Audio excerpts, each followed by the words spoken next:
What's up, guys? Hayden Bowe here. I'm Stefi Cohen. We're coming to you from Sacramento, California at SuperTraining Gym, and we're going to show you what a typical squat workout looks like for us. So the beginning of my workout always starts the same way with this particular dynamic warm-up. One of my soccer coaches once told me that if I really wanted to be a professional athlete, I needed to train, eat, recover, and warm up or prepare for a session like a pro athlete. So I take every single piece of my training very seriously. Oftentimes, I think athletes either skip their warm-up altogether or make it excessively long. It's not uncommon to see people foam rolling for 45 minutes or whatever and just take way too long warming up, when an efficient warm-up should take no longer than 10-15 minutes top, and the goal of it should be to increase your core temperature, improve your flexibility in areas where you feel the most restricted, and start turning on your engine, start turning on your core to prepare your body for the heavier weights that are to come. I also use this particular sequence as a system to evaluate my readiness for the day, since I can compare how I'm moving, how restricted I am, how stiff my core feels from session to session by repeating the exact same routine.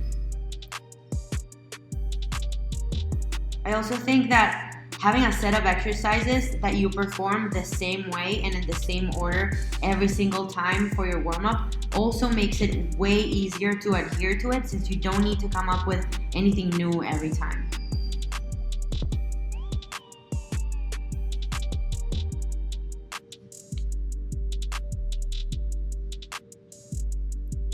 So the plan for today is for Stefi to work up to a heavy single, and I'm going to work up to about 75% for triples, both in back squat. And then after that, we're going to work down, take the weight off, and get a little more volume in by doing some pause squats. And then one of my favorite variations, it goes by many names. People like to call it many different things, but basically it's a squat with a closed stance and heels elevated. We use this to really focus on getting a little extra quad work, specifically in the VMO. You can always tell when I'm squatting with Steph because it looks like I'm setting up for a bench press. But it's really out of laziness. We don't want to have to keep changing the rack, so we pretty much just leave it at her squat height until I absolutely can't. It gets too heavy for me to take it off the rack at her height, and I'll finally adjust over. I mean, when we train at home, because we don't have a monolift, if we're sharing racks, you can pretty much just count it as an extra rep. Half at the beginning and half at the end. It's always terrifying to me to know that I'm working up to a daily max. I don't know, something about like taking your body and warming up and working out up to a heavy max is like absolutely terrifying for me. It also kind of makes things simple in a way, though. I mean, when you know that every day you're just going to go in and go as heavy as you can for that day and whatever the rep scheme is, I find it takes a lot of the guesswork out of it. Rather, what I'm saying is that the rep scheme, like a single, a 1 rep max, a daily max for the day is just, for me, it's just terrifying. Oh yeah, for sure. Whenever I have a heavy single programmed, I'm like up the night before thinking about it. I'm already nervous just knowing that it's in my program for the week. The day after traveling is usually rough for me. We traveled all day the day before, and I don't know, I never feel 100% ready to train either the same day or the next day. So I was just kind of playing it by ear, see how it felt.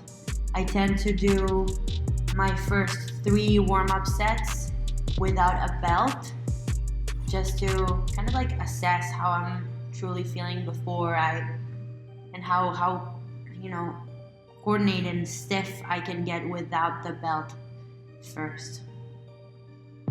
When I'm doing my warm-up, I usually do the first 3 to 4 sets all high bar, even if I'm squatting low bar.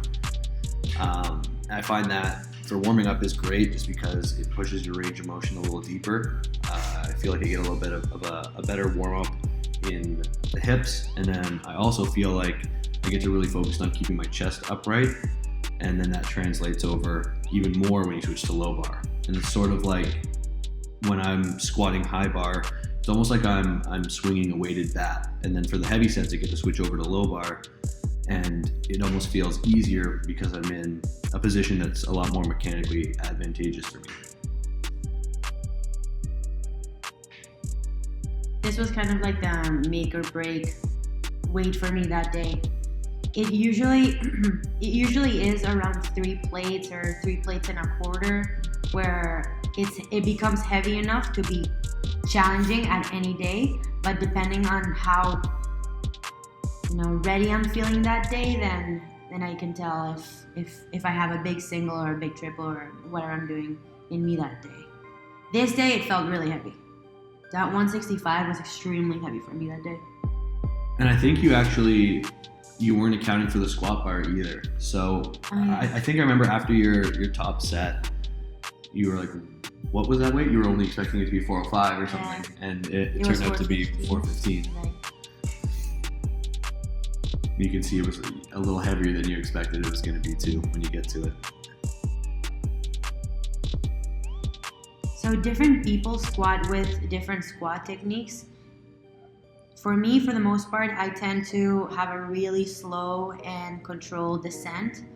And the reason why I do that is because I feel like controlling my descent, but not necessarily by just decreasing the speed, but by consciously activating my hip flexors and my glutes and every single muscle around the hip to stabilize and co-contract at the same time to create a more solid base from where the legs can push off works better for me. This is your top set here, I think, yeah? Yeah, it's a top set. Yeah, so this is 415.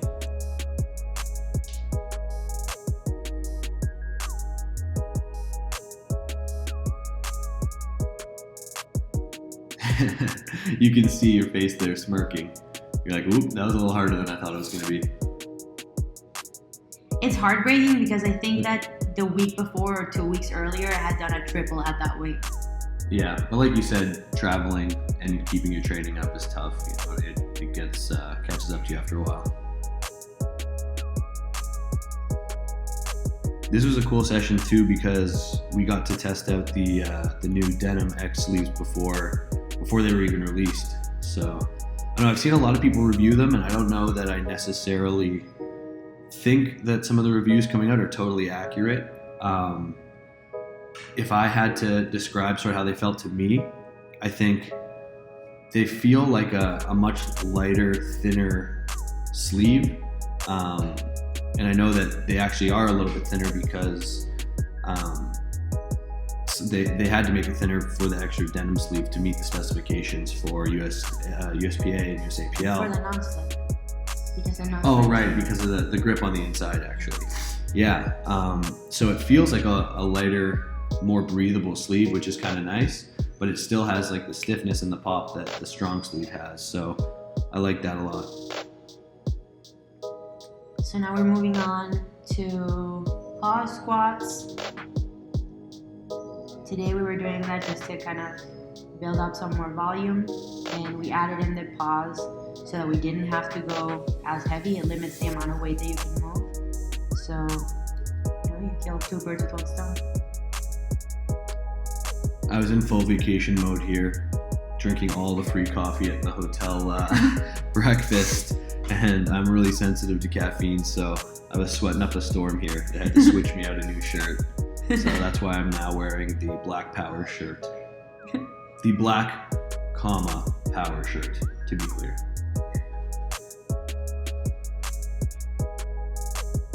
And this is my first working set with the pause squat.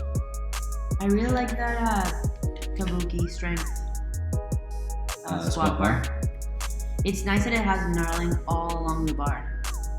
Yeah, because even with some of the other squat bars, like the Texas bar, if you're a really big guy, that knurling is not necessarily sitting all the way across your shoulders. Mm-hmm. So with this bar, it's kind of nice. No matter where you position yourself, you're going to get the full knurl across your back and shoulders.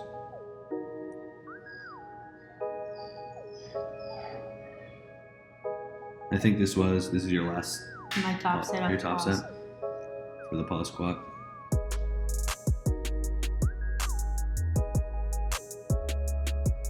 Oh, did you go up here? Yeah, I went up. What's that?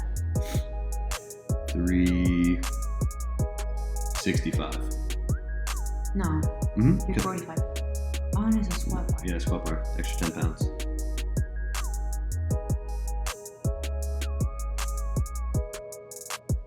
That honestly looked way better than my warm-up. Than my warm-up set.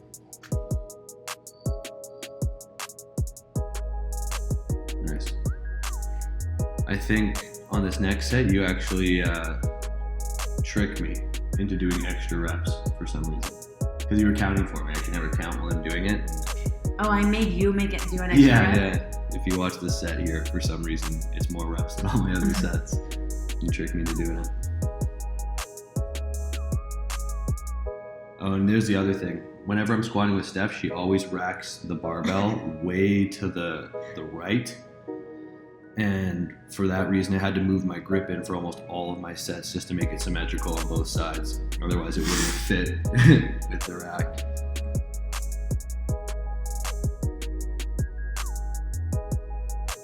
And again, these are just great ways to get in some extra volume, but creating a variation that allows you to still push yourself hard without going super heavy and loading up your spine the way that you would with a max effort squat or a top set of squat.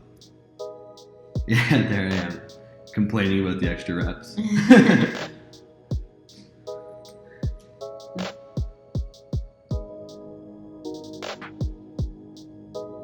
So now we move on to the heel elevated squats or sissy squats or whatever you want to call them. Hayden actually just pointed out that I always put the middle of my foot on the plates instead of just the heel, and that is a really good point. I think you only want to put the end of your heel on the plate. That creates a more stable surface.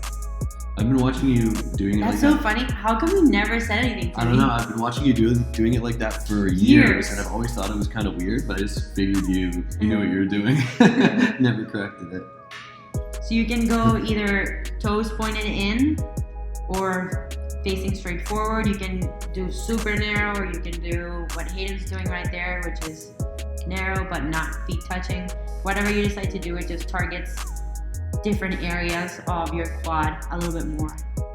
And that's pretty much it, guys. Thanks for tuning in. I hope you picked up some things that you can use in your training, and that's a wrap. Let us know if you have any questions. Just drop it below in the comments and we'll do our best to answer to each one of you. Strength is never weakness. Weakness is never a strength. Peace.